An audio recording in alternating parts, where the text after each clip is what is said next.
I've never been a good father.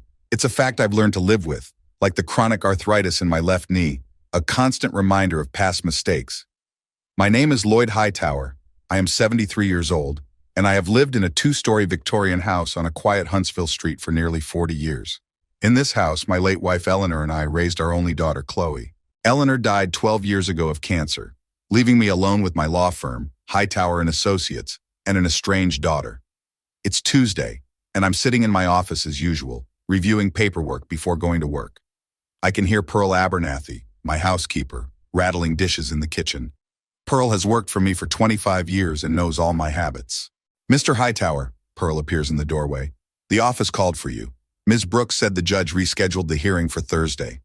Good, I answer, not taking my eyes off the paperwork. It'll give me more time to prepare. Chloe also called, she says, and I freeze. She wants to meet you for dinner tonight. She has some news. News from Chloe is almost never good. The last time we saw each other was Christmas, and even then she stayed exactly as long as decency dictates. Did she clarify what the news was? I asked, trying to sound indifferent. No, sir, Pearl shakes her head. But her voice sounded excited. I nod, though my insides clench. Chloe's agitated voice means that something significant has happened, something I probably should have known about much sooner. I made a reservation at the Moonlight for 7 o'clock, Pearl continues. She said she'd be there. Moonlight is a fancy downtown restaurant that serves expensive microscopic portions. The perfect place for an awkward meeting with my daughter. Okay, I sigh. Tell her I'll be there. The workday goes by in the usual routine. My firm specializes in corporate law, and even though I'm 73, I still handle a few big cases. Not because I need the money, but because without work, I start thinking about things I'd rather not think about. The empty rooms in my house. The daughter who looks at me like I've committed some unforgivable crime. At 6:30, I park outside the Moonlight.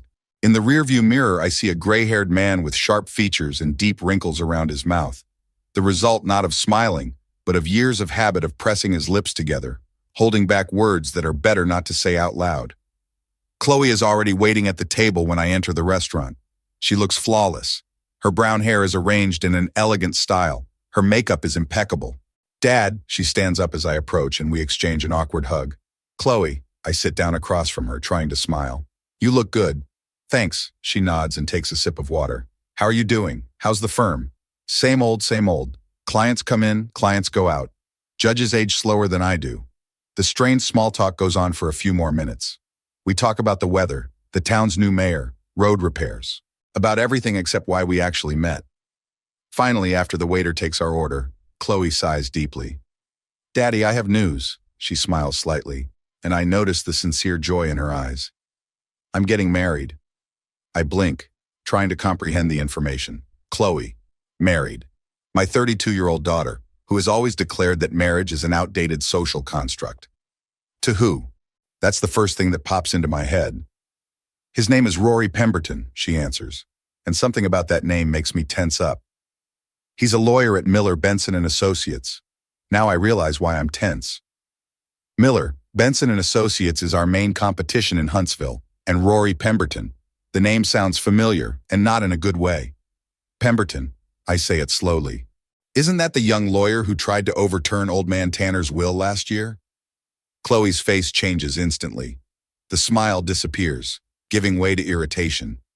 God, Dad, you haven't even met him, and already you're digging into his professional reputation? I know enough, I reply, remembering how that Pemberton guy tried to convince the court that an 87-year-old client of our firm was incapacitated when he made his will. It was a shameful move. See, that's why I've been putting off this conversation. Chloe crosses her arms over her chest. Can't you just be happy for me? I'm sorry, I say, though this word is hard for me. When did you two meet? 8 months ago, Chloe answers, relaxing a little. At the Bar Association fundraiser. 8 months. My daughter has been dating a man for 8 months, and I'm only finding out he exists now. When's the wedding? I ask, trying to sound neutral. June. We've decided to go slow. It's going to be on the beach at Gulf Shores. A small ceremony, just close friends and family. June. 2 months from now. They're in a hurry and I don't like it. Is he coming tonight? I ask. Yes, Chloe nods. He got held up in a meeting with a client, but he'll be here soon. Our dinner arrives and we eat in relative silence. We both avoid any topics that could lead to conflict. When we're almost finished with dessert, I notice Chloe suddenly perk up and wave to someone behind me. I turn around and see a young man approaching. He's tall, well-dressed, with a modern haircut. His smile is wide and confident, but something in his eyes makes me wary. "Sorry I'm late, darling." He leans over and kisses Chloe on the cheek before turning to me. "Mr. Hightower, nice to finally meet you, Rory Pemberton." He extends his hand and I shake it, noting the handshake too firmly. "Mr. Pemberton," I nod. "My daughter has just given me your news." "Yes," he smiles and takes Chloe's hand. "I hope you're as happy as we are." "It was unexpected," I reply diplomatically. The waiter comes over to take Rory's order, and I take a moment to study him. He's about 36, expensive watch, nice suit, hair with a slight gray at the temples. He looks like a man who cares a lot about his image. "So, Mr. Pemberton," I begin as the waiter leaves. "Chloe tells me you work at Miller & Benson." "That's right," he nods. "I'm a senior partner in the litigation department." "Senior partner at 36? Impressive," I say, and it's not a compliment. "And yes, I've worked hard for it." "Dad made partner at a young age too," Chloe interjects. "At 30, I think?"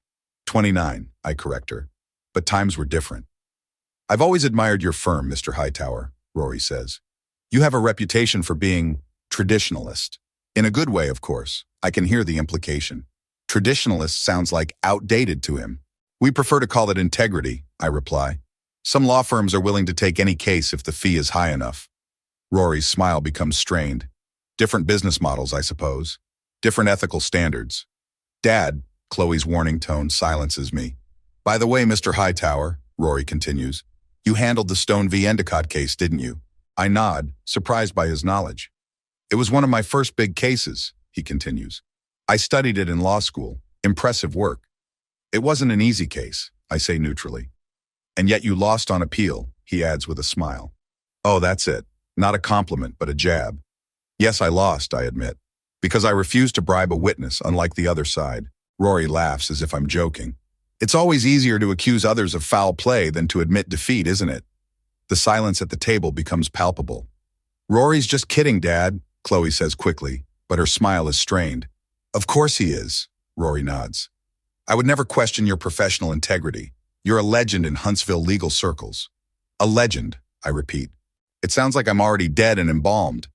Over the next half hour, our conversation turns into a verbal duel. Rory displays an impressive arsenal of passive-aggressive comments, each one technically polite but actually offensive. Chloe grows increasingly nervous, her eyes moving between us like a tennis match. "Why don't we tell Dad about our wedding plans?" She tries to change the subject. "Sure, honey," Rory agrees. "We've rented a beautiful beach house in Gulf Shore. The ceremony will be at sunset, on the sand." He turns to me. "Chloe is worried that you might feel uncomfortable in such an informal atmosphere." "My style is unknown to you," I answer coldly, "and I'm quite capable of adapting despite my age. I just thought a formal church ceremony would be more in keeping with your traditional views. Though I do prefer marriage to be more than just a photo shoot for social media." Rory's eyes narrow and I realize I've hit the mark. Chloe stands up suddenly. "I need to use the restroom," she says in a strained voice. "Please don't kill each other while I'm gone." As soon as she leaves, Rory's smile fades. "Look, Mr. Hightower," he says quietly, "let's be honest. We both know you don't approve of me. The only thing that matters is Chloe's happiness." "On that we agree," I reply. "Though I doubt you're capable of making her happy." "You see? That's why Chloe was so nervous about this meeting. You're judging me without even knowing." "I know enough. I've seen you work. Tanner's case showed your character." His face contorts with anger for a moment. "The Tanner case? Really? You still remember that?" "I have a good memory for people who try to manipulate the system." Rory leans forward. "You humiliated me in front of Judge Montgomery. You called my arguments freshman legal acrobatics right there in the courtroom. I told the truth. Your arguments were weak and unethical. This was my first major trial. You could have just won the case, but instead you chose to publicly ridicule me. Welcome to the real world of law, son." Rory's face stiffens. You know what? I'm glad I met you today. Now I understand why Chloe talks about you so rarely. It's hitting the mark." But before I can respond, Chloe returns. "Is everything okay?" she asks, shifting her gaze from me to Rory. "Everything's fine," Rory replies, his expression instantly changing. "Your father and I were just discussing some legal issues." "So," she takes a deep breath, Will you be at the wedding, Dad? I open my mouth to say, of course, but I notice Rory tense up slightly. And suddenly I realize that he doesn't want me there. If you both want me there, I say carefully, watching their reactions. Chloe looks at Rory, and there's a silent conversation between them. Of course we want to, she says, but her voice sounds unsure. Absolutely, Rory adds with fake enthusiasm. Family is important, although we understand if you're uncomfortable on the beach. I'm not disabled, I cut him off. I'm perfectly capable of sitting on the beach. Dad, it's just that we know you don't like these events. Remember my senior prom? You left after 20 minutes. It was stuffy and the music was terrible. See? Chloe shakes her head. You always find a reason to avoid events that are important to me. Always work, always things to do. It's not fair, I say. I've been to every school event you've ever been to. Until Mom died, Chloe interrupts. And then you just shut down, like I was dead to you too. Her words hit a sore spot. It's true, after Eleanor's death, I immersed myself in work, distanced myself from everyone, including my daughter. I never stopped caring about you, I say quietly. Caring isn't just about money in the account and tuition, Dad. It's being present. It's approval of my choices, even if you don't agree with them. Rory puts a hand on her shoulder. Maybe we should continue this conversation another time, when everyone's a little less emotional? Yeah, maybe you should leave, Dad, Chloe says, and there's a tiredness in her voice. I think we've said everything. Whatever you say, I slowly stand up, feeling the old knees protesting. But I want you to know that I'll be at your wedding, if that's what you really want. We'll send you an invitation, she says without looking me in the eye. I leave my dinner money on the table and head for the exit. When I turn around at the door, I see Rory whisper something in Chloe's ear, and she nods with tears in her eyes. At that moment, I know for sure that I'm not getting an invitation. The next 3 weeks passed in tense silence. After our disastrous dinner with Rory, Chloe didn't call or check in. I didn't try to contact her either, convincing myself that I was giving her time to cool down, when really I just didn't know what to say. Words were never my strong suit, especially when it came to feelings. On Monday morning, as April flowed into May, Pearl placed a small, cream-colored envelope on my desk, heavy paper, embossed. I knew it was a wedding invitation. So Chloe had decided to invite me after all. Something inside me relaxed, though I didn't realize how tense I was. From Chloe? I asked, though the answer was obvious. Yes, sir, Pearl nodded. It came this morning. I opened the envelope and read the elegantly written invitation. Chloe Hightower and Rory Pemberton invite you to a marriage ceremony to be held on Saturday, June 18th at 6 o'clock in the evening at Gulf Shore Beach. Attached to the invitation was a small handwritten piece of paper with Chloe's handwriting. Daddy, I hope you can come. Chloe. Not with love or your daughter, just Chloe, like we barely knew each other. But still, she invited me.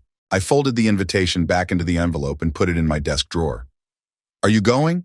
Pearl asked, watching me carefully. Of course, I answered. It's my daughter's wedding. Pearl nodded with a slight smile, clearly approving of my decision. She had always been on the side of family reconciliation. Maybe you should talk to Chloe before the wedding, she suggested. Get things going. I hummed. Relationships had never been my strong suit, but something in Pearl's words made me think, maybe I really should make the first move. After all, I'm older and presumably wiser. And if I want to maintain any connection with my daughter, I'm going to have to swallow my pride. I'll think about it, I said, and Pearl nodded understandingly.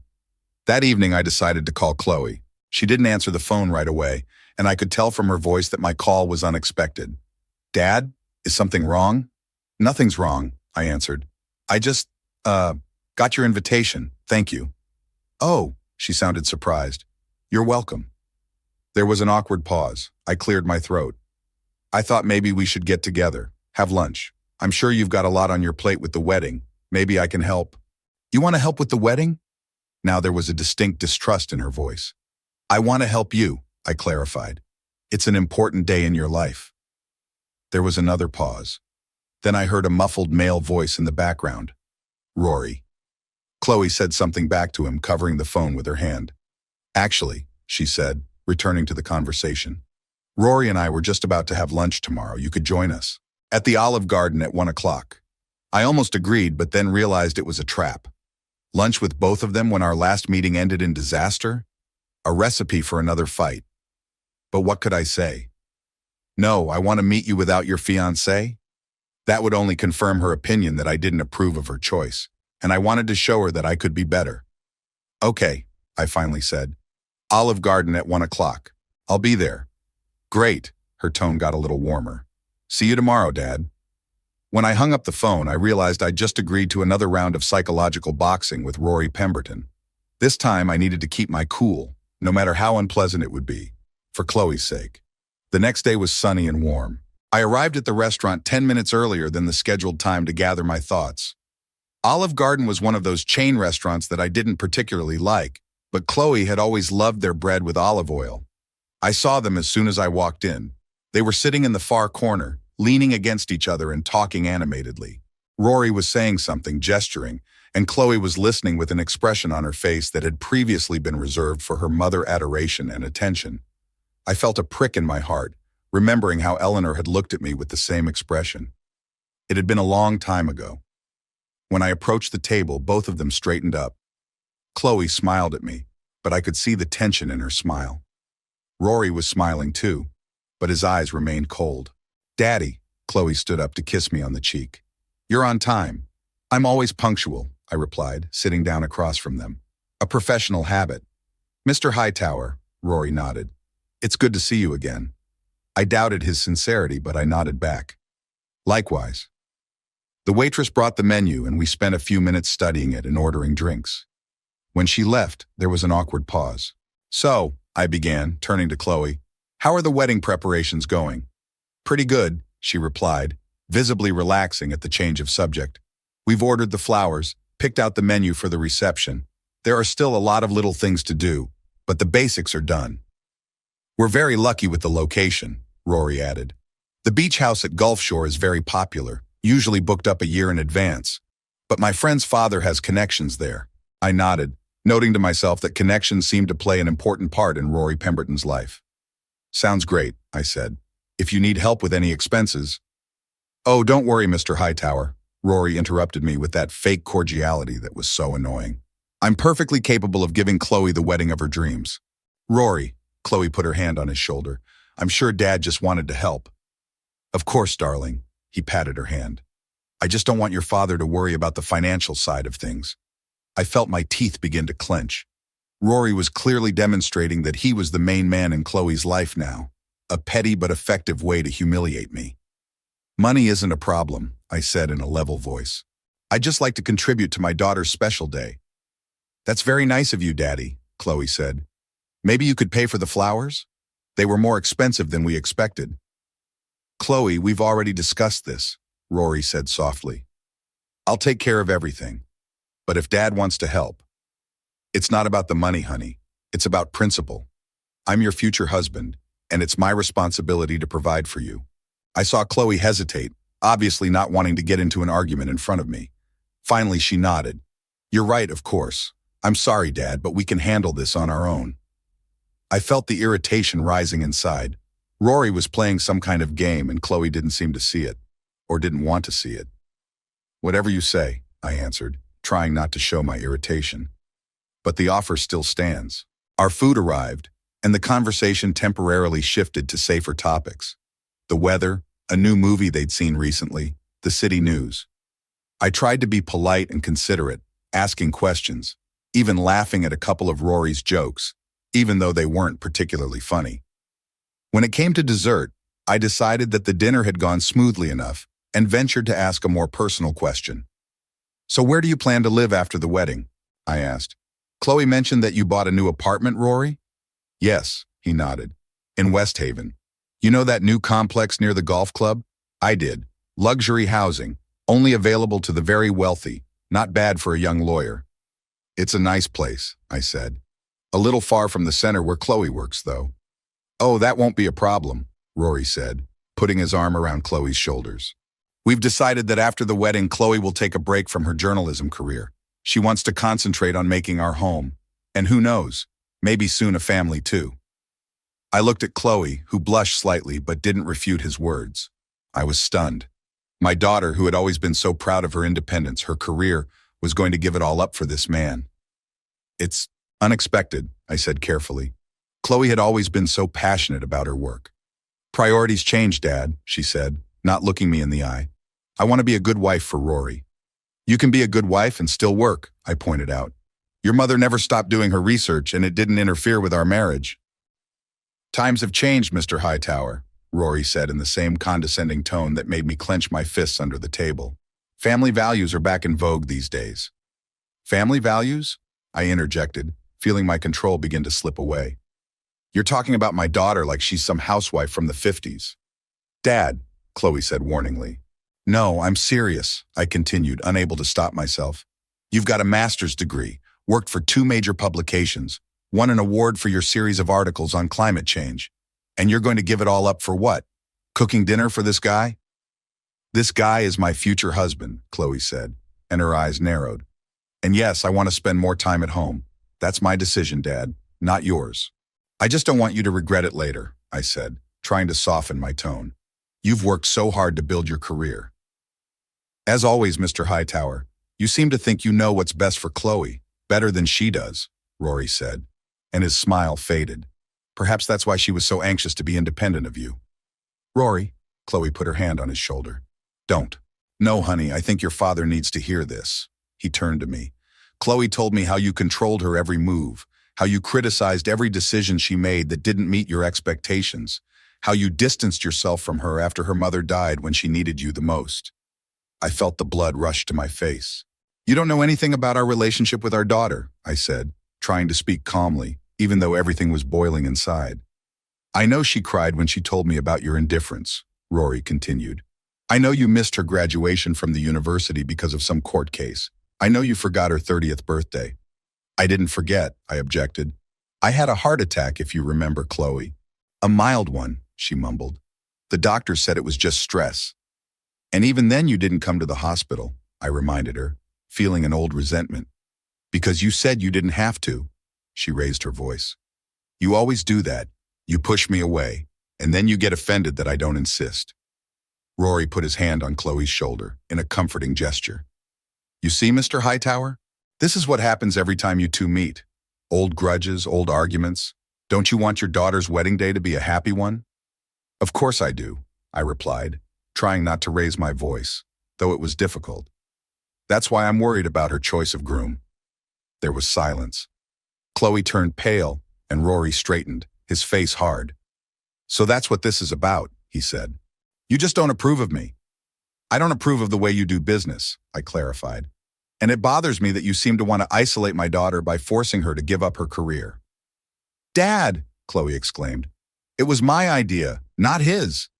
It wasn't? I looked her straight in the eye. You who always said you'd never be a housewife. You who dreamed of a career in journalism since you were 16. I don't believe that. See? Chloe said, and her eyes filled with tears. You never believe in me. You never support my decisions. I just want you to be happy, I said, feeling the situation spinning out of control. No, you want me to be the way you see me, she objected. But I'm grown up, Daddy. I know what I want. And you really want to give up everything you've worked so hard for a man who... I stopped, realizing I was crossing a line. Talk to me, Mr. Hightower, Rory said coldly. A man who what? I looked at both of them. Rory with his smug expression, and Chloe, my daughter, who looked both angry and defeated. I knew I should back off, apologize, save the situation. But a wave of anger was rising inside me, and I couldn't contain it. A man who seems to me to be using questionable methods in his professional life, and I fear he's doing the same in his personal life, I said, looking directly at Rory. A man who seems very interested in alienating you from your career and possibly your family. What do you mean? Chloe asked, her voice trembling. I mean that your fiancé seems to have a personal vendetta against me because of that incident in court, and I'm worried that it's affecting his relationship with you. Rory stood up abruptly. I'm not going to sit here and listen to these insinuations, he said. Chloe, we're leaving. No, wait. Chloe did not move. Dad, what are you trying to say? I took a deep breath, realizing there was no turning back. I think Rory might be using you to get back at me. I humiliated him in court, and now he wants to pay me back by taking you away, by forcing you to give up everything that makes you, you. Chloe looked at me with an expression I couldn't decipher. Then she slowly stood up. Is that really what you think? She asked quietly. Do you really think that the only reason someone might want to marry me is to get back at you? No, that's not what I meant, I started, realizing how it sounded. That's exactly what you meant, she said, tears glistening in her eyes now. Because for you, everything always revolves around you. Your work, your principles, your pride. Chloe, listen to me. No, you listen, Dad. I love Rory. He loves me. This has nothing to do with you or your old grudges, and I'm tired of you trying to control my life. She picked up her purse and turned to Rory. Come on, darling. I think we've got it all figured out. They headed for the exit, but at the door, Chloe turned around. And Dad, don't worry about the wedding. I think it's best if you don't come. You'll only make things awkward, like you always do. With those words, she walked out, leaving me sitting alone with my coffee cooling and a heavy feeling in my chest. That evening, my phone beeped, announcing a new message. It was Chloe's. I've been thinking about our conversation for a long time. Rory thinks, and I agree with him, that it's best if you don't come to the wedding. We all want it to be a happy day, free of tension and old grudges. I hope you'll understand. Chloe. I stared at my phone screen for a long time, not knowing what to reply. Finally, I just wrote, I understand. I wish you happiness. But the truth was, I didn't understand. I didn't understand how my daughter and I had gotten to a point where she didn't want me at her wedding. I didn't understand what I had done that was so unforgivable. And most of all, I didn't understand why Rory Pemberton was causing me such anxiety, and why Chloe couldn't see it. I poured myself a whiskey and sat in the chair by the window, looking up at the darkening sky. The house seemed even emptier than usual. June 18th was exactly what a beach wedding day should be, sunny, but not too hot, with a breeze just enough to blow the bride's hair around, but not so strong that it blew the wedding arch down. I knew this, not because I was there, but because I had been following the weather forecast all day in Gulf Shore, as if that could somehow bring me closer to the event from which I had been removed. Today, my only daughter was getting married, and I was sitting at home in an old armchair with a newspaper I didn't read and a whiskey I didn't drink. On the coffee table was my cell phone, black screen, no message. I wasn't expecting any, though. After that last text exchange a few weeks ago, when Chloe had informed me that I wasn't invited to the wedding, our communication had completely stopped. Sure, I could have called her myself. Maybe I even should have. This morning to wish her luck, or yesterday to make sure all the preparations went smoothly. But every time I picked up the phone, something stopped me. Pride, fear, or just the knowledge that my call wouldn't be welcome. My sister Agatha called me last night, clearly embarrassed that she was on her way to her niece's wedding that her own father wasn't invited to. Lloyd, honey, I can decline the invitation in solidarity, she said in her soft Southern accent, which always picked up when she was nervous. Absolutely not, I replied firmly. Chloe would love to see you there. Someone from the family has to be there. But this is so wrong. What will I tell people when they ask why you're not there? The truth. That Chloe and I disagreed about her choice of husband, and she decided that my presence would only ruin her day. Agatha sighed. Oh, Lloyd, what happened between you two? What happened?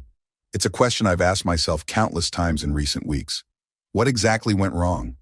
When did my daughter and I become such strangers to each other that she chose not to see me on one of the most important days of her life? Maybe it happened gradually, years of petty grudges and misunderstandings building up. Or maybe it was one particular moment, Eleanor's death, when I immersed myself in work instead of supporting my daughter. Or, as I still suspected deep down, it was Rory Pemberton and his manipulations and strange influence on Chloe. The clock read 3 o'clock in the afternoon. The ceremony was still 3 hours away, but I knew that Chloe was already in that beach house, surrounded by bridesmaids, hairdressers, and makeup artists. I wondered who was helping her with her dress. Who's giving her final instructions before she walks down the aisle? Eleanor would know what to do. Eleanor would have been there, holding her daughter's hand, whispering something reassuring in her ear. If Eleanor were alive, I'd be there too, in a perfectly pressed suit, standing awkwardly off to the side, trying not to get in the way, but ready to do whatever was necessary. The sound of the door opening interrupted my thoughts. Pearl, my housekeeper, entered the living room carrying a tray on which stood a pot of tea and a plate of sandwiches. You haven't had breakfast, Mr. Hightower, she said, setting the tray on the table. And it's well past noon. You should eat something. Pearl had worked for me for over 25 years and was one of the few people who could tell me what to do without being annoying. In her 60s, she was still an energetic and straightforward woman with kind eyes and a firm character. I'm not hungry, Pearl, I said. But I took one of the sandwiches, knowing she wouldn't leave until I ate something. She looked at me with the same expression she used to look at me with when I came home late after a hard day in court, a mixture of concern and maternal sternness. I know it's a hard day, she said, pouring the tea.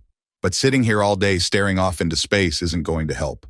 What will, Pearl? I asked, feeling the old irritation rising inside. Maybe I should go golfing, or go to the movies. Pretend it's not the day my daughter gets married without my presence? Pearl wasn't embarrassed by my harsh tone. She sat quietly on the edge of the couch across from me. I understand that you're upset, she said, and you have every right to be. But Chloe is a grown woman who's made her own choices. Maybe not the choice you think is right, but her choice. And if you really want to maintain any kind of relationship with her in the future, you're going to have to accept that. I snorted. You've always been on her side. I'm not on anyone's side, Mr. Hightower, Pearl said firmly. I just see two people who love each other hurting each other because of pride and stubbornness. I'm not stubborn, I objected, well aware of the irony of my answer. I'm just worried about her. That Rory, there's something wrong with him.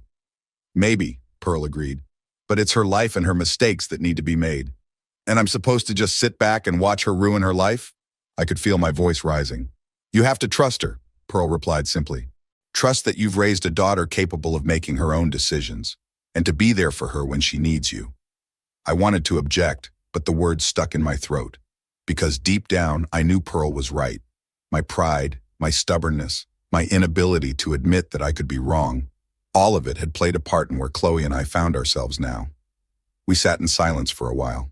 I forced myself to eat my sandwich and drink my tea, more to please Pearl than out of hunger. You know what? Pearl said suddenly, standing up.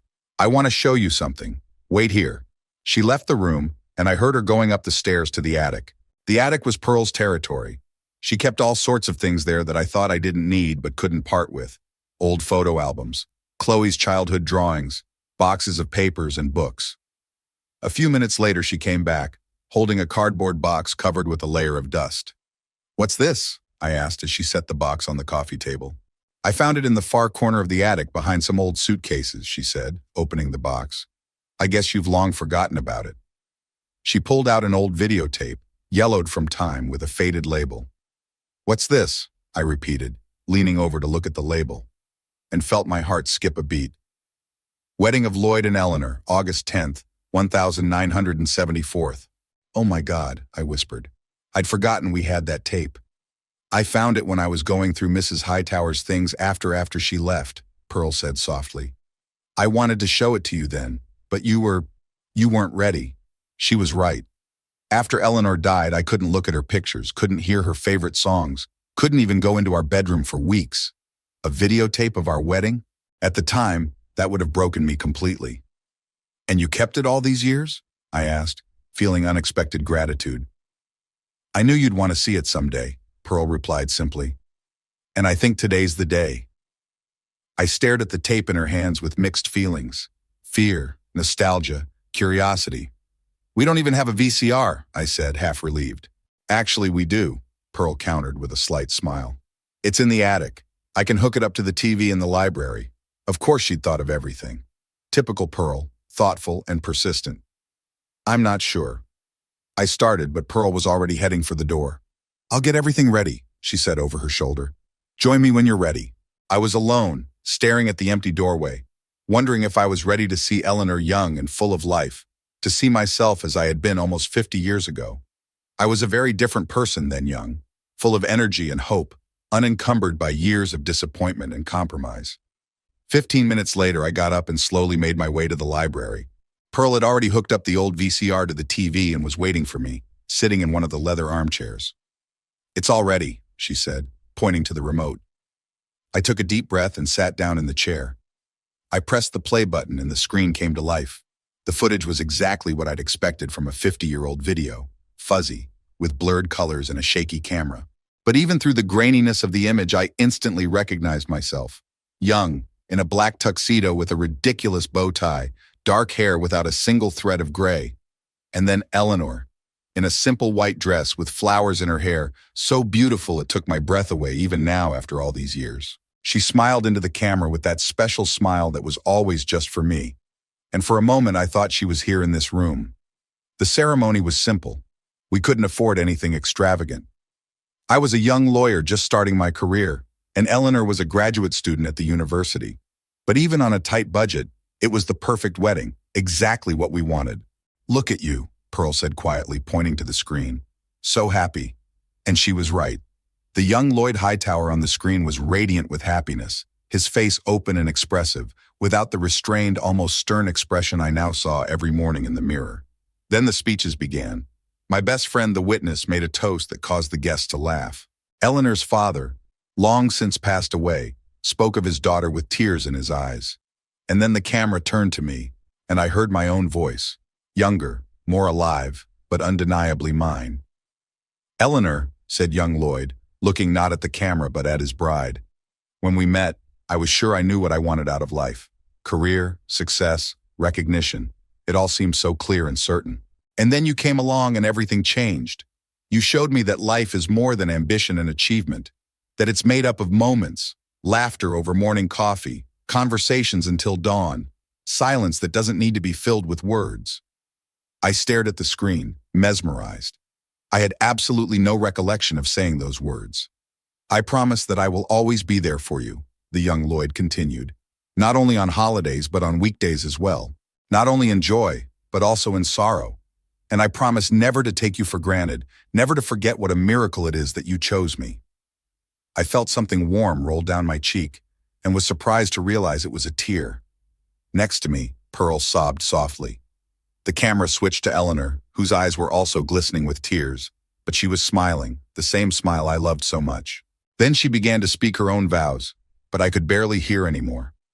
My mind was filled with memories and the realization of how far I had strayed from that young man on the screen. To never take you for granted. Had I broken that promise? Did I take Eleanor for granted in the years we spent together? And after she died, did I do the same with Chloe, our daughter? The recording continued. Our first dance, the cutting of the cake, the tossing of the bouquet. It was so simple, so sincere. No frills, no showmanship. And everyone looked so happy, especially Eleanor and I. When the video ended, I sat in silence, not knowing what to say. Pearl was silent too, respecting my thoughts. "I was a different person back then," I finally said. "Not so different," Pearl replied. "It's just that you may have forgotten some parts of yourself along the way." She stood up and walked over to the VCR to pull out a tape. "Mr. Hightower, do you mind if I borrow this tape for a couple of days?" "Why?" I asked, surprised. "My nephew has equipment to digitize old videotapes," she explained. "It would be a shame if those memories were lost because the tape would deteriorate with time." I nodded. She was right. This tape was precious, perhaps the last living testimony of a time when I was truly happy. "Sure, take it," I said. "And thank you, Pearl, for keeping it and for showing it to me today." She nodded with a warm smile and carefully put the tape back in the box. "I'm going to go make dinner," she said, heading for the door. When she left, I was left sitting in front of the blank TV screen, thinking about what I had just seen, about that young man who had spoken so earnestly of love and promise, about how little of him remained in the older man I had become. I thought of Chloe, who now might be saying her own vows to the man she'd chosen. And though I still wasn't sure about Rory Pemberton, I suddenly realized I wished I could be there to see it, to support her, even if I didn't fully approve of her choice. But it was too late. The ceremony had probably already begun, and my absence had been noticed and explained away, with some convenient excuse for those who asked.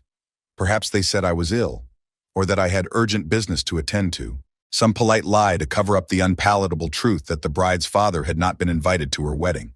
And downstairs in the kitchen, Pearl was carefully packing the videotape into her bag. She wasn't going to give it to her nephew, she told me. She had another plan, a plan she hoped could help heal the rift between the father and daughter she had loved and cared for so long. Her neighbor had a son who worked for a company that digitized old videos and photos, and he had access to edit and upload videos to the internet. And Pearl had a social networking account that she rarely used, but which could come in handy now for her plan. She didn't know if her idea would work.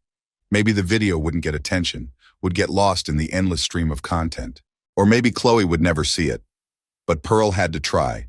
For the sake of Mr. Hightower, who sat upstairs now, staring at the blank screen with eyes full of unshed tears. And for the sake of Chloe, who was celebrating her happiest day without the man who, despite all his faults, loved her more than anything else in the world. The first call came on Tuesday morning as I was reviewing court documents over a cup of coffee. My sister Agatha's number popped up on the phone screen and I felt an instant alarm. Agatha didn't usually call this early. "Agatha, is something wrong?" I asked, pushing the papers aside. "Lloyd, honey, have you seen the internet today?" Her voice sounded strangely agitated. "What kind of question was that?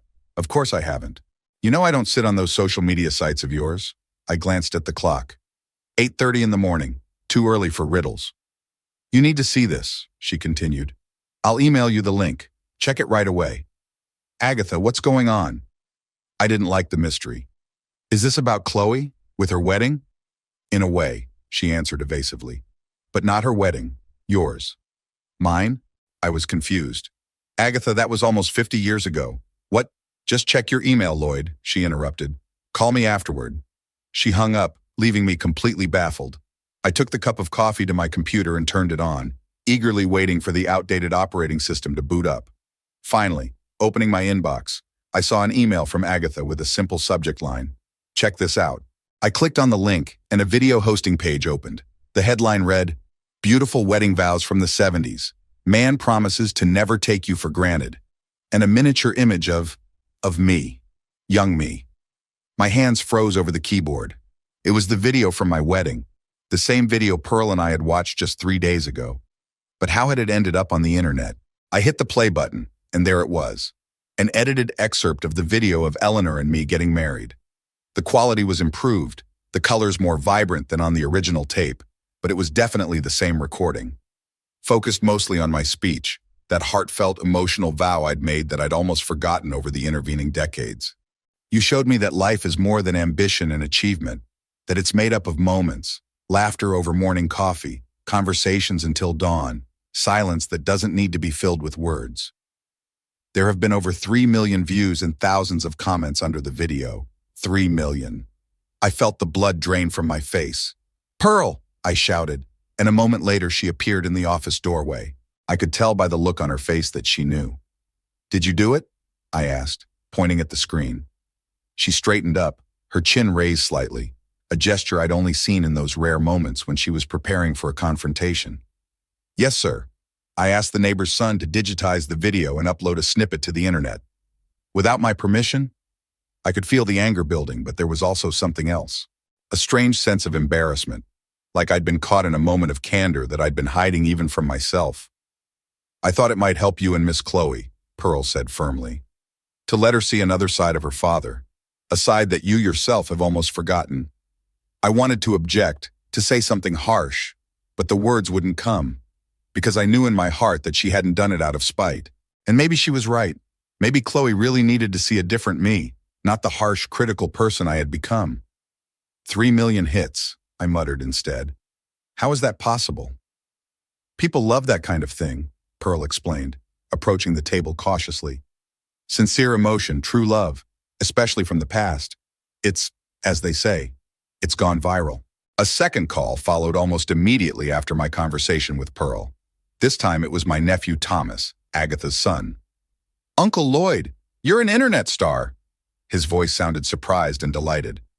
"Hardly," I replied dryly. "It's just an old tape." "But it's amazing. The video has been reposted by several major accounts devoted to retro content and weddings. It's gaining traction. People are asking who you are, how your story came about. You and Aunt Eleanor look so touching." I didn't know what to say. The thought of strangers discussing the most personal moment of my life was uncomfortable. But at the same time, there was a strange pride. Pride in that young man in the video, in the sincerity of his feelings, in the beauty of his relationship with Eleanor. "Did Chloe see it?" I asked, finally voicing the question that had been tormenting me since the beginning. "I don't know," Thomas answered. "They should be back from their honeymoon tonight or tomorrow. But Melanie, her friend, has already commented on the video, so Chloe will probably find out very soon." After talking to her nephew, the calls didn't stop. Old friends, co-workers, even clients who came across the video. Everyone wanted to express their surprise and admiration. I had never shared my personal life, especially after Eleanor's death. And for many, this was the first opportunity to see another side of me. "Lloyd, I had no idea you were such a romantic," said Judge Kempton, with whom I had worked for over 20 years. That changes my whole view of you. By noon, I had turned off the phone, unable to bear the constant calls any longer. Pearl silently brought me lunch and a fresh newspaper, avoiding meeting my eyes. I knew she was worried about my reaction to what she'd done. "Pearl," I called out when she was about to leave. "I'm not angry, not really. It's just unexpected." She turned around, a look of relief on her face. "I should have asked your permission," she admitted, "but I was afraid you'd say no." "I would have," I agreed with a wry smile. "But maybe it's for the best. Maybe Chloe will really see that I wasn't always like this." "You're not like that now," Pearl said quietly. "You just forget it sometimes." I turned my phone back on toward evening and found dozens of missed calls and messages, but none of them were from Chloe. Maybe she still hadn't seen the video, or maybe she had, but chose to ignore it. Agatha sent me screenshots from various social networks, where the video spread with the speed of a forest fire. It has now garnered over 10 million views and has been reposted thousands of times. People added their comments, "This is what true love means. Why can't modern men be like this?" It made me cry. Does anyone know what became of them? The last comment made me wonder, what has become of us? A story that began with such heartfelt promise ended too soon due to a ruthless illness. And me, what had become of me? Wednesday morning, I got a call from Melanie, Chloe's best friend and her maid of honor. "Mr. Hightower?" Her voice sounded hesitant. "It's Melanie Brooks." "Hello, Melanie." I straightened up in my chair. "To what do I owe the honor?" "I just wanted to tell you, I saw the video of your wedding. It's so beautiful," she said, a sincerity in her voice that touched me. "I didn't know that you—" She paused, obviously searching for words. "That I was capable of such feelings?" I finished for her with a touch of bitterness. No, that's not what I meant," she said quickly. "It's just, Chloe always described you as a very reserved person. And in the video, you're so open, emotional. It shows you in a completely different light." "It's been years," I said quietly. "People change." "Not that much," she said with unexpected firmness. "The foundation remains the same." And I was thinking, Chloe's coming back tonight. She hasn't seen the video yet, I'm sure. They were in a place with a bad internet connection, but she'll see it soon enough. "And you're calling to warn me?" I asked. "I'm calling to say be prepared," Melanie replied. "This could change everything. I think it's a good thing, for both of you." After talking to Melanie, I couldn't concentrate on work. The thought of Chloe seeing the video soon gave me a mixture of hope and fear. What would she think? How would she react? Would it change anything between us?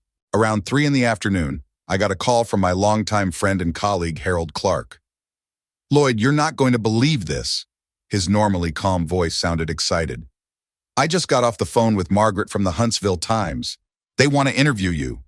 "What?" I was stunned. "Why would a newspaper want to interview me?" "Because of the video, of course. It's been a smash hit. It now has over 20 million views and growing. People want to know the story of you and Eleanor." I felt the room start to spin. 20 million. The interview. It was beyond anything I could have imagined. My private life, my innermost memories were going public. "I don't do interviews," I said firmly. "But Lloyd, it could be a good thing. Show people that behind the tough lawyer, there's a man with a heart. It might bring in new clients." "No, Harold, my decision was final. I'm not using my feelings for Eleanor to promote the firm." By evening, I was emotionally exhausted. The constant calls and messages, the need to explain and comment on what was deeply personal to me, was causing internal resistance. I felt exposed, vulnerable. Pearl, seeing my state of mind, silently brought me a glass of whiskey and turned on some classical music, the Mozart I always listened to when I needed comfort. "Thank you," I said, taking the glass, "for everything." She nodded understandingly and walked away, leaving me alone with my thoughts and the music.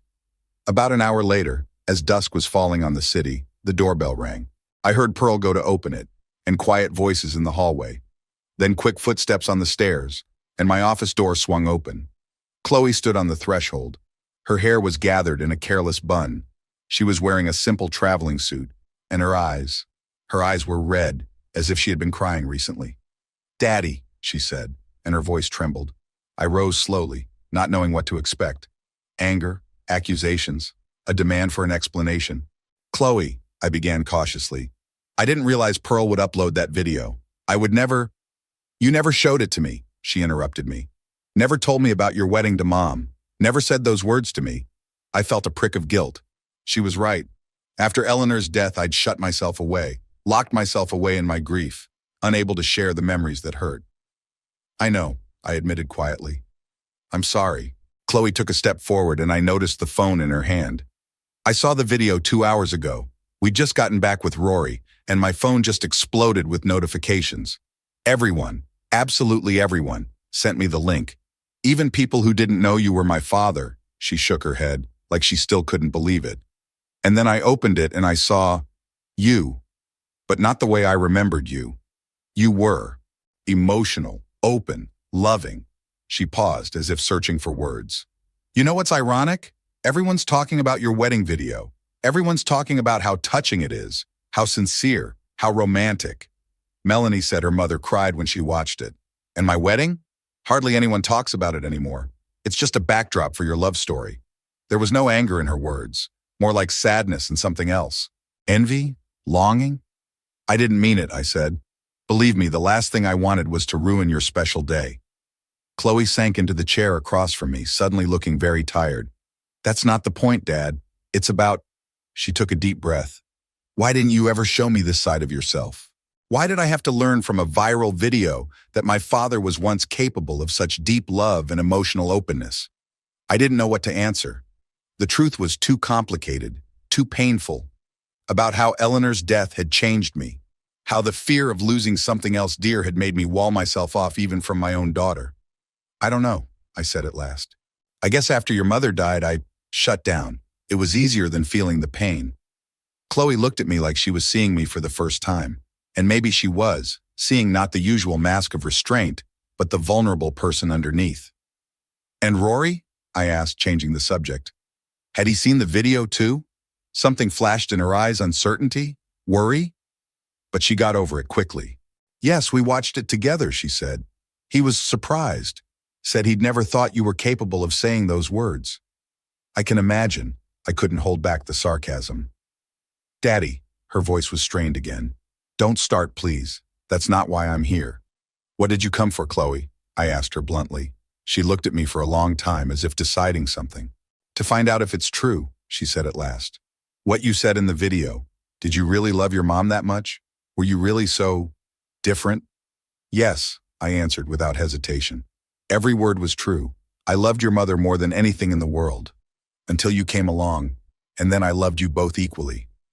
Her eyes filled with tears and she quickly turned away, trying to hide them. Then why did you never say those words to me? Why did I always feel like I wasn't good enough for you? No matter what I did, it was always wrong, not enough. Her words hit me like a physical blow. Was this really what she'd felt all these years? That she wasn't good enough for me? Chloe, no. I stood up and walked over to her, instinctively wanting to touch her shoulder, to comfort her. But I stopped myself at the last moment. It had been too long since we'd been close for such gestures. You've always been good enough. More than good enough. I was the problem, not you. I just, didn't know how to express it after your mother left. She was always the one who showed emotion in our family. I was, practical, logical. When she was gone, I didn't know how to be different. Chloe stared at me in silence, and I could see her trying to make sense of my words, to reconcile them with her years of experience. I need to think, she finally said, standing up. This is too much for one day. The videos, all these people commenting and discussing our family without really knowing anything. And you being so unlike yourself. I understand, I nodded. You need time. She headed for the door, but stopped on the threshold. Did you know that videos are everywhere now? She said. In Nashville, a woman in a coffee shop showed it to her boyfriend, not knowing I was standing next to her. She said, "That's how a man should talk about his love." And her boyfriend just shrugged and said it was old-fashioned. I didn't know what to say to that. And I stood there thinking, that man is my father, and I've never seen him like this. Chloe shook her head. Strange, isn't it? Learning about your own father from a viral video. With those words, she walked away, leaving me alone with my thoughts and a growing sense that what started out as a simple prank by Pearl could have far-reaching consequences for all of us. The next 2 days after Chloe's visit passed in a strange silence. She didn't call or text, as if she needed time to digest what she'd seen on the video. I didn't try to contact her either, though I took the phone in my hand several times, dialed her number, but never pressed the call button. The video kept gaining views over 30 million, Thomas told me during another call. My email was flooded with emails from journalists wanting interviews, strangers touched by my words, even a few documentary filmmakers interested in my story. I ignored them all. Pearl, who was usually talkative during her morning coffee, now silently set down her tray and walked away, avoiding my gaze. I knew she was worried about the consequences of her action, but I couldn't bring myself to discuss it with her. Part of me was still annoyed by her self-righteousness, but another part of me realized she was acting in good faith. On Friday morning, as I was getting ready for the office, there was a call from my secretary, Dorothy. "Mr. Hightower," her voice sounded unusually agitated. "Miss Chloe is here. She's very insistent on seeing you." I hesitated. Chloe never came to my office unannounced. "Did she say it was urgent?" I asked, even though I already knew the answer. "She seemed upset, sir," Dorothy replied quietly, "and determined." "All right," I sighed. "I'll be there in 20 minutes. Offer her coffee and ask her to wait in my office." The drive to the office was spent in tense reflection. What could have happened in these 2 days that made Chloe seek to meet me in such a state? It had to do with the video, of course. Maybe she had finally decided to tell me everything she thought about this unexpected intrusion into her post-wedding time. When I entered my office, Chloe was standing at the window looking out at the street. She was holding a smartphone in her hands, nervously tapping her fingers on the screen. When she heard my footsteps, she turned around sharply, and I saw that her face was pale with anger. "Chloe," I began, closing the door behind me. "Dorothy said you wanted to see me." "Why did you do that, Daddy?" Her voice was low, strained. "Why now?" I walked slowly to my desk, put my briefcase down. "What are you talking about?" I asked, even though I already knew. "This." She showed me the screen of her phone where the video was open. "Why did you decide to share it with the world just when I got married? It was my moment, Dad, my day, and now everyone's just talking about you and Mom." I sank heavily into the chair, feeling the fatigue come over me. "I didn't upload that video, Chloe," I said quietly. "Don't lie to me." Her voice shook. "Who else could have done it? Who else had access to that tape?" "Pearl," I answered simply. "She found the tape in the attic. We watched it together on your wedding day, and then she, without my knowledge, decided to digitize it and put a fragment on the internet." Chloe froze, obviously not expecting such an answer. "Pearl?" she asked incredulously. "But why?" "She thought it would help us." I rubbed the bridge of my nose, feeling a headache coming on. "Help you see a different side of your father that you never knew." Chloe slowly sank into the chair across from me, her anger slowly changing to confusion. "And you didn't know about this? Didn't give your consent?" "No," I shook my head. "I was as shocked as you were when I saw the video online." She studied my face, as if trying to determine if I was telling the truth. Then her shoulders slumped slightly. "I thought," she started, then stopped. "I thought you did it on purpose, to overshadow my wedding, to show everyone that your love for Mom was stronger than anything I could possibly feel." Her words hit me like a slap in the face. Did she really think I was capable of such pettiness, such cruelty? "Chloe," I said, trying to keep my voice soft. "I would never do that. I know there's a lot of misunderstanding between us, but I would never, ever intentionally ruin your happy day." She stared at me for a long moment, as if trying to reconcile her perceptions of me with what I had just said. Then she nodded, as if making a decision. "Okay," she said. "I believe you. But that doesn't change the fact that the video came at the worst possible time. Do you know that Rory is furious? He thinks you did it on purpose to humiliate him." "Humiliate him?" I was genuinely puzzled. "How could a 50-year-old video of my wedding humiliate your husband?" Chloe nervously tucked a strand of hair behind her ear, a gesture she'd inherited from her mother that always gave me a painful prick of remembrance. "Didn't you see the comments under the video? People are making comparisons. They say that real men used to know how to express their feelings, not like these modern guys. Someone even wrote that they feel sorry for women getting married now because they will never hear such words from their husbands. And then one of our wedding guests, I suspect it was Cousin Betty, mentioned in the comments that I was your daughter and that I had just gotten married. And it began."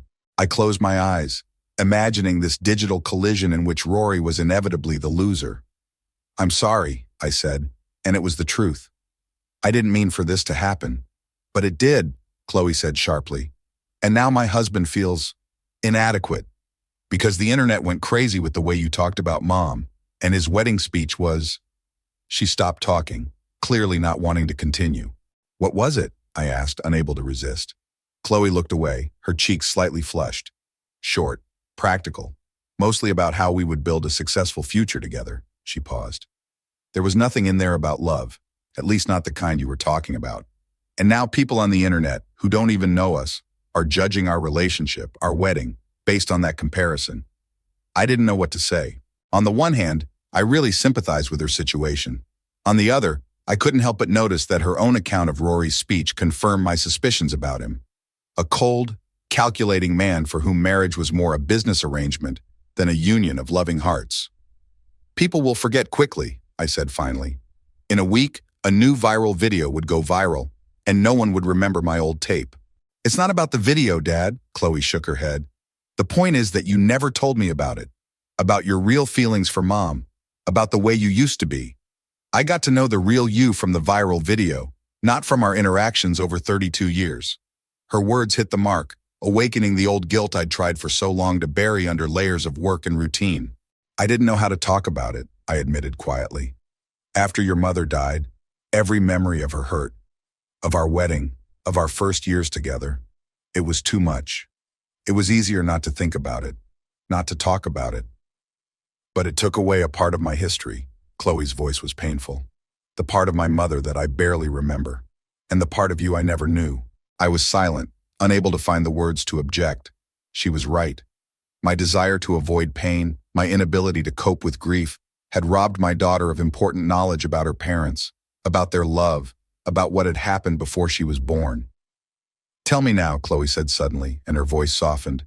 Tell me about your wedding to your mom, about why it was special, and why it was so painful for you to remember it all these years. I looked at my daughter sitting across from me, a grown woman who had recently become someone's wife, with serious eyes so similar to her mother's. And I realized it was time for the truth I'd been hiding for so long. Our wedding wasn't planned, I began slowly. At least not in the way it happened. Eleanor and I, your mom, met at the law library. She was studying art history, but she often went there because it was quiet and not many people were there. We started talking, then we started dating. It was love at first sight, at least for me. I paused, gathering my thoughts. Chloe waited patiently, not interrupting. A year later, I proposed to her. We planned a big wedding, church, 200 guests, white dress, everything as it should be. Eleanor was an only daughter and her parents wanted the best for her. I smiled at the memory. But then something happened that changed all our plans.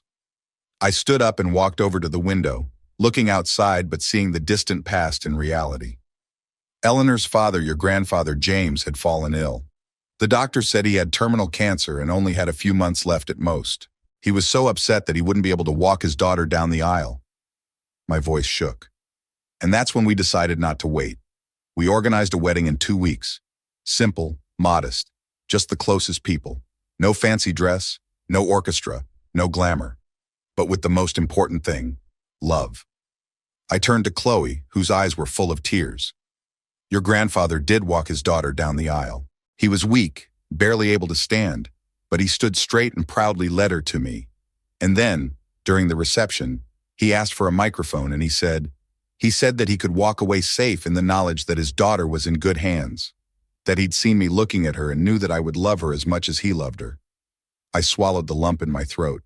He died 3 weeks after we were married. Those were, hard times for Eleanor, for both of us. But we got through it because we were together.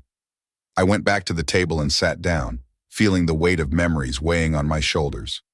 When your mom got sick, history repeated itself. Only this time it was her who was leaving. And I couldn't handle it as well as she once did. I didn't know how to move on, how to be a father to you without her by my side. Chloe was silent, tears flowing silently down her cheeks. Every time I remembered our wedding, I thought not only about the happiness of that day, but also about the goodbye that followed so soon. And when your mother was dying, I couldn't help but think of her father and how history cycled through our family. It was too painful. So I shut down, hid those memories deep inside, and I guess I hid a part of myself with them, the part that you now see in this video. I was silent, feeling strangely relieved that I had finally told the story I had kept inside for so long. Chloe sat still, trying to comprehend what she had heard. Then she slowly got up, walked around the table, and to my surprise, hugged me. Her hug was awkward. It had been so long since we had hugged, but sincere. "Thank you for telling me," she whispered. "Now I understand why it was so hard for you." I hugged her back gently, feeling something warm in my chest, a feeling I hadn't felt in a long time. "I should have told you sooner," I said. "Your mother would want you to know how much we loved each other, how much we loved you." Chloe pulled away, wiping away her tears. "I'm still angry about the video," she said, but there wasn't the same bitterness in her voice. "But now I understand why Pearl did it, and maybe it's for the best. People need to see that true love exists, even if it makes some people uncomfortable." I realized she meant Rory, but decided not to comment on it. "What are you going to do now?" I asked instead. Chloe shrugged her shoulders. "I don't know. Wait out the storm, I guess.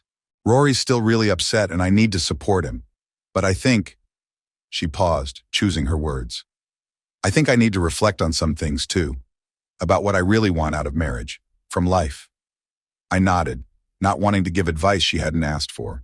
Instead, I simply said, "I'm here if you need to talk, about anything." She smiled weakly. "Thank you, Daddy. That means a lot." When Chloe left, I remained seated at the table, feeling emotionally drained after that conversation. But at the same time, there was a strange sense of relief, as if the heavy load I'd been carrying all these years had gotten a little lighter. I pulled a picture out of my desk drawer that I didn't usually put in plain sight, Eleanor and I's wedding picture. Both of us so young, so happy, unaware of what lay ahead, the joy of our daughter's birth, the pain of loss, years of happiness, and years of grief. I didn't know if our conversation with Chloe would change anything in the long run, if it would truly reconcile us. But it was the first step, and maybe the first step toward making me a little more like that young man in the picture again, the one who wasn't afraid to talk about his feelings, who wasn't afraid to love with all his heart. 2 weeks had passed since my conversation with Chloe in the office. 2 weeks of relative calm, except for the occasional calls from journalists who still hoped to interview me about the viral wedding video. Public interest began to wane little by little, just as I predicted. 35 million views, peak reached. Now the curve went down. One Sunday morning, I was sitting on the terrace with a cup of coffee and a shabby old copy of Dickens, one of the few luxuries I allowed myself these days. Pearl was making breakfast in the kitchen, humming something under her breath. A new strange truce had settled between us. I didn't scold her for uploading the video. She didn't apologize for it over and over again. We both realized that the deed was done, and in a way it had been beneficial, though not in the way we had planned. A phone call interrupted my peace. The number was unfamiliar, and I almost didn't answer, assuming it was another journalist. But something made me press the green button. Lloyd Hightower speaking. "Mr. Hightower," the voice was unfamiliar, female. "My name is Tamara Wilson, and I'm an attorney with Crawford, Wilson & Associates." I straightened up, instantly switching into professional mode. "To what do I owe the pleasure, Ms. Wilson?" "It's about your daughter, Chloe Hightower." "Well, Chloe Pemberton now," she said, a note of awkwardness in her voice. "She asked me to contact you." My heart sank. Why would Chloe need a lawyer to talk to me? "What's wrong?" I asked, trying to sound calm. "Nothing dramatic, I assure you," Tamara said hastily. "Chloe just wants to know about the possibility of legal action regarding the video of your wedding that was posted on the internet. Her husband, Mr. Pemberton, insists that the video was uploaded without your consent, and therefore its distribution can be stopped. They want to know if you are willing to cooperate in this matter." I sat there trying to make sense of what I was hearing. Rory wanted me to help remove the video from the internet, used Chloe and now an outside lawyer to convince me to do so. An old irritation rose up in me. "Ms. Wilson," I said, trying to sound professional, "the video was indeed uploaded without my express consent, by my housekeeper. However, I have no claim against her, and am unwilling to start the process to remove content that is strictly speaking my property. If Mr. Pemberton or my daughter have some legal basis for removing the video, they can act independently of me." A pause ensued. "I figured as much," Tamara finally said, and I thought I heard a smile in her voice. "To be honest, I'd seen the video myself, and it would be a shame if it disappeared. It's something special." "Thank you," I replied, a little surprised by her candor. "I'll pass your answer on to Mr. and Mrs. Pemberton. Good day, Mr. Hightower." When the conversation ended, I sat for a while looking at the phone. So, Rory was so desperate to get rid of the video, he brought in a lawyer. That said a lot about his character and how badly the video hurt his ego. Chloe let him do it. After our conversation, after everything I'd told her about my wedding, about her mother, about our love, it was, painful. But at the same time, it wasn't surprising. Chloe had made her choice when she married Rory, and it seemed like she continued to make that choice every day. I turned back to my book, but the words were blurring in front of my eyes. My thoughts kept returning to Chloe, to her marriage, to her decisions, to our shattered bond that seemed impossible to repair completely, despite moments of understanding like the one in my office. Pearl came out onto the terrace with a tray full of food I could hardly eat. "Is everything all right, sir?" she asked, noticing my expression. "Yes, Pearl," I answered automatically, then shook my head. "No, not really." I told her about the call. Pearl listened with the same look of maternal concern that appeared on her face when she talked about Chloe. "Mr. Rory doesn't understand that some things can't just be erased," she said, shaking her head, "especially on the internet. That video had already been copied and retweeted so many times." She was right, of course. I'd seen snippets of Eleanor and I's wedding appear in different contexts, with music, with subtitles in different languages, with commentary. It no longer belonged only to me or my family. It became part of a collective memory, a small piece of human history that people shared because they found something valuable in it. "Miss Chloe lets her husband make too many decisions for her," Pearl added, setting the plates down. "It's always been like that since they started dating." I looked up, surprised. "Have you been following their relationship?" I asked. Pearl snorted. Of course I had. Someone had to have. There was reproach in her words, and I deserved it. I really hadn't paid enough attention to my daughter's personal life, settling for superficial observations and judgment rather than real understanding. "So what do you think?" I asked, genuinely interested in Pearl's opinion on the matter for the first time. She thought for a moment. "I think Mr. Rory is a very persuasive man. He knows what he wants, and he knows how to get it. Miss Chloe, she was always looking for approval. First yours, and when she didn't get it, she sought it from others. It was painful to hear, but fair enough. Chloe really always needed approval, and I was stingy with praise, always believing she could achieve more, be better. I didn't realize that my daughter needed acceptance, not a constant push for perfection. Do you think they'll be okay?" I asked quietly. Pearl shrugged her shoulders. "It's not for me to judge, sir, but I hope Miss Chloe remembers her mother's lessons about what it means to be a strong woman, even around a strong man." With these words, she left me alone with my thoughts and my breakfast, which was getting cold on the table. In the evening of the same day, I received a call from my sister Agatha. "Lloyd, darling, you won't believe what's happened," she said without greeting in her usual manner. "What happened, Agatha?" I asked, already sensing it had something to do with Chloe. "I just talked to Chloe. She's in tears, Lloyd. She and Rory had a big fight. I tensed up, but I tried to stay calm." "About what?" "The video, of course." Agatha always made it sound like it should be obvious. "Rory wanted her to sue you for invasion of privacy or something. Said the video was ruining his professional reputation, that clients and coworkers were teasing him by comparing him to you. Chloe said no, and he didn't put it nicely about you and what he thought of your ostentatious sensitivity." I felt a wave of anger rising inside, but held it back. Now is not the time to get emotional. "Is Chloe okay?" I asked. "Is she safe?" "Yeah, she's at Melanie's right now. Says she just needs time to cool off, that they'll make up. But Lloyd, I know that tone. She's not sure. She's starting to see Rory for who he really is." I sighed. As much as I wasn't thrilled with Rory, the last thing I wanted was to see my daughter suffering through a failed marriage. "What should I do, Agatha?" I asked, feeling unusually helpless. "Nothing," she answered firmly. "Absolutely nothing. Chloe has to figure out her own feelings. If you interfere now, it will only push her back to Rory. You know how stubborn she is, just like you." I smiled despite the situation. Agatha always said that Chloe and I were more alike than we were willing to admit. "Okay," I agreed. "I'll stay out of the way." "But be prepared," Agatha added. "She might come to you when she's ready to talk. And then you'll just have to listen, Lloyd. No judgment. No, I told you so. Just listen." "I'll try," I promised, though I knew it wouldn't be easy. Listening had never been my strong suit. The next few days passed in strange anticipation. I worked, read, lived my normal life, but a part of me was always alert, waiting for a call or a visit from Chloe. But the phone was silent, and the doorbell didn't ring. On Thursday, I got a call from Harold Clark. "Lloyd, have you heard the news?" he asked without preamble. "What news?" I'd grown accustomed to this style of communication in recent weeks.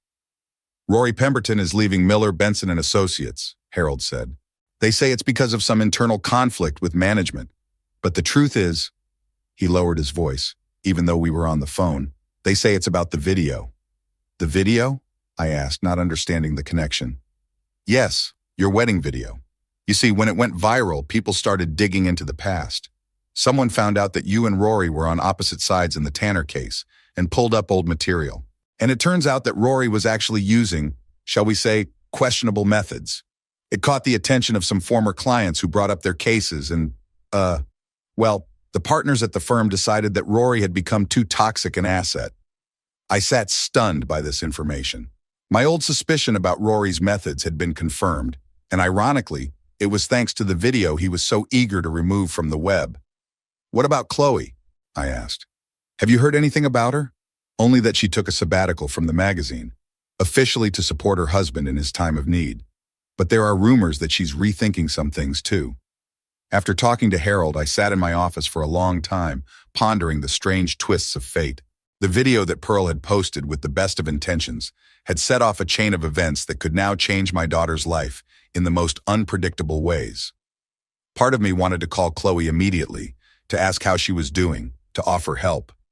But I remembered Agatha's advice to stay out of it, to give Chloe space to make her own decisions.